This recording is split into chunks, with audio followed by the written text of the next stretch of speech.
pusat pemerintahan.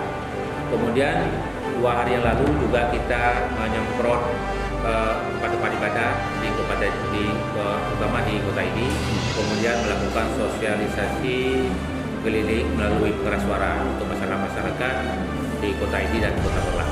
Di setiap kecamatan yang ada di Kota Timur, dan mereka telah membuat posko kecamatan. Kami berhimbau kepada masyarakat Aceh Timur agar mematuhi himbauan dari Forkopimda yang telah kami sebarluaskan di seluruh Kabupaten Timur, terutama tidak melakukan mendatangi tempat-tempat yang berkumpulnya banyak orang. Kemudian kita menghimbau untuk selalu cuci tangan. Kemudian banyak makan buah dan sayur-sayuran. Kemudian kami juga berharap masyarakat mematuhi seluruh yang dihimbau oleh Forkopimda, terutama menjaga jarak.